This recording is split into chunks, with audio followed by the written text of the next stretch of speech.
Hey guys, welcome back to Mountain Murders. Hey Dylan, how you doing? I'm just hanging out. Yeah, it's been a couple of days.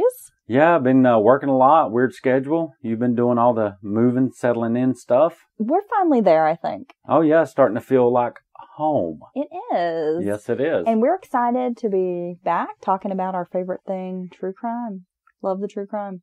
Yes, I guess we should tell you from the top, we're not consistent with our warnings, if you will, here at Mountain Murders, but this case is particularly brutal. It is. And even I'm a real true crime fan. I called you outraged earlier today, did I not? Yes. Around lunch.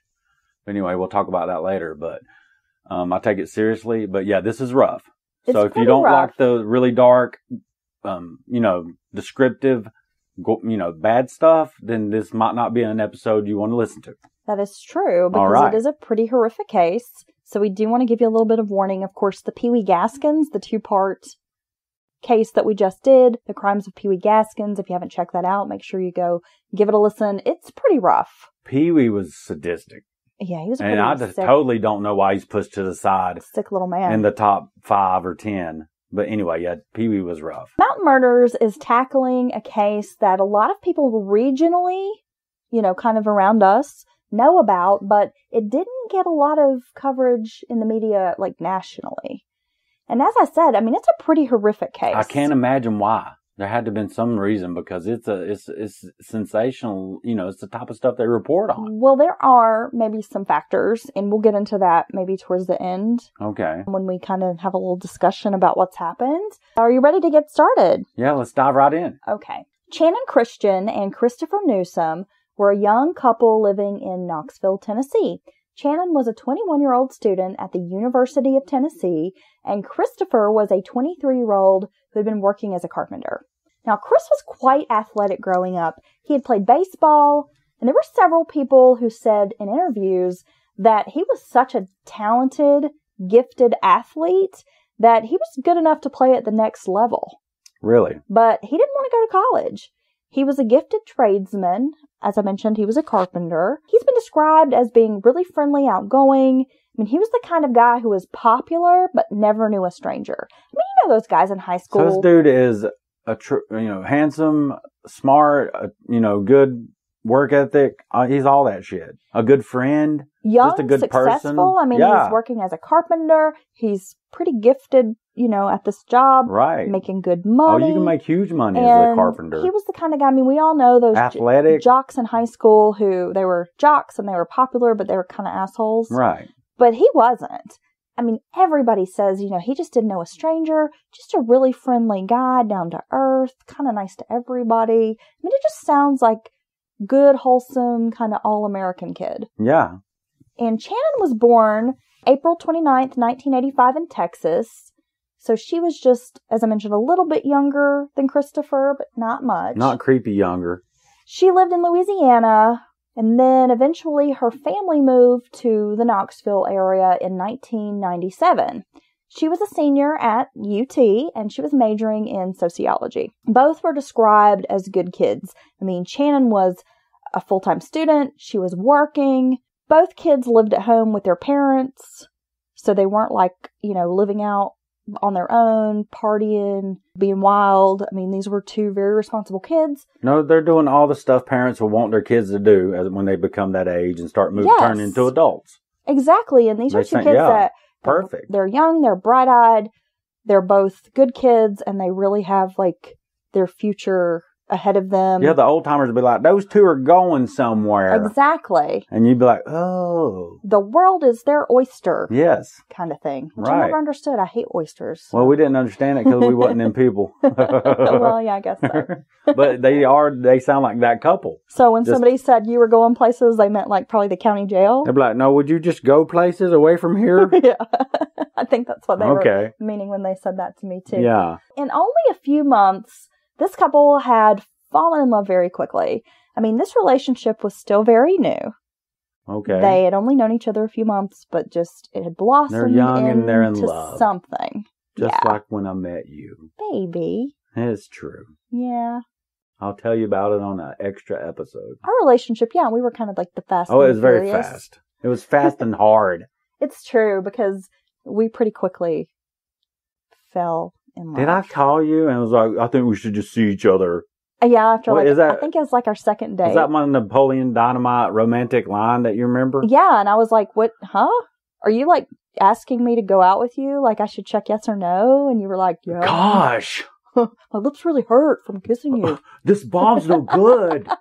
And then I was like, I got bow staff skills and other stuff. And you was like, okay. And then we got married. Not what happened at all. But yeah, so this couple, I guess they're a lot like us. Hey, and when you're in love, you just meet and you just know, like, this person is for me. You just ride the wave, baby. Yeah, so this is what these guys are doing. Fast forward to, they've been dating a couple of months, whatever. So this January evening, the couple, and this is in 2007, I might add. So it's been some years, but still kind of a fairly new story. Yeah. The couple had plans to go to a friend's party on this evening. Now, Channon had stayed at her girlfriend's apartment in Washington Ridge, which was, like an apartment complex in Knoxville. Chris had spent the day playing golf with his best friend. Now, her friend goes on to the party and leaves Channon behind because Channon's waiting on her boyfriend Chris, and they had plans to grab dinner and then head to this party. Chris drops off his buddy Josh, I guess the guy he'd been playing golf with, at the party. He stops by an ATM. He takes out about $100, which, he's going to treat his girl. They're going to go out. Well, that's a good night. But what year is it? 2007. 2007. Oh, that's a good. Yeah, that's a good date back in 2007. Yeah. $100. Yeah. Should I go a day and a half on $100 back then? They eat at the Olive Garden 3 times on that. Girl, you just get the takeout. You get to carry the home box. You can take whatever you want. They got unlimited breadsticks. Girl, you can even order dessert. Girl, you get an extra salad. Don't even pay for it. Just sneak it in your purse. Well, don't they have unlimited salad or something? I don't know. I haven't eaten at an Olive Garden in like 15 years. Dude, they be having like, dudes bring it to work. They be like, and other dudes in the break room be like, Olive Garden. They be trying to guess it, right? They be like, Cheddar's, Olive Garden. They're just naming all those chain restaurants. I was like, oh, why y'all going to end them places eating? But anyway, and I know we're kind of snobs. Well, we're getting off subject a little bit, but we're kind of snobs. I mean, I don't know. Maybe you're not so much, but I'm snobby in that I don't eat at like chain places. You know what the thing is? I like to support local small businesses. Boutique-y kind of small. Like farm to table. We love to go to like little taco places. But you can go somewhere like that, order something interesting and different. Yeah. And still eat for $12 or $15. Like a curried goat tamale. Yeah. And that's way better than some microwaved lasagna. You can get that for $11 with a lemon water. Support small businesses. Okay, we're off our soapbox. So don't eat shitty food. But anyway. So he takes out $100. They're going to go to dinner, head to this party. Well, it was around 9 p.m. or so that Channon's friend calls to say that Chris just dropped off his buddy and he's on his way to pick you up. Of course, she's excited. She's waiting for him. The two decide they're going to go to dinner. They've, I guess, picked out a local restaurant. And the plan is, again, they're going to have dinner, then pop by this party. In the parking lot of the apartment building, Channon's sitting in her white Toyota 4Runner. And the driver's door is open, and she's kind of twisted around, and he's kind of standing there. I'm imagining kind of between her legs, Yeah, I know what's going on. And they're kissing. Yeah, no dad would approve looking out the window. Smooching. Yes. Oh, my they God. like each other. Yeah, I know. It's sweet. Yeah. Well, they just couldn't wait anymore. You said a dad looking out the window, and I was thinking, how far? My mama would have been standing out there in the driveway like, what the hell are you doing?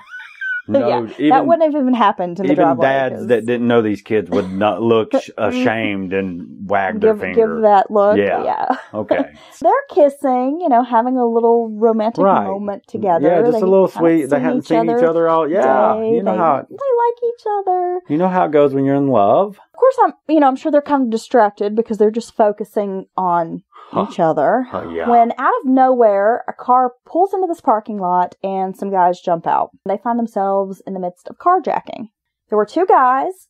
They kidnap the pair at gunpoint and they take this SUV and they drive it to a rental house on Chipman Street in Knoxville. Now, could you imagine? No. Going from chilling with my girl or I'm with my dude and we're happy and thinking about this great night we're going to have. They're young. Everything's beautiful. Everything's shiny. And just in an instant, they've been kidnapped and taken control of. Well, I have to say that I've had Now, not this experience that this couple goes through, but I've had a similar experience to this. Really? In some ways. Yeah. Can we just pause for a moment and I'll tell you the story and then we'll get back on topic. When I was about 23, I had been living in Washington, D.C., and I moved to Cary, North Carolina, which is outside of Raleigh. Yeah, you took me through there. Yeah. So I was living in Cary. My boyfriend, because I had dated this guy in college. Wait, you dated guys before you knew me? My college boyfriend, and we'd kind of been on and off again. We'd been broken up for some time. He lived in Raleigh. He had kind of talked me into taking this job and move to the area, right?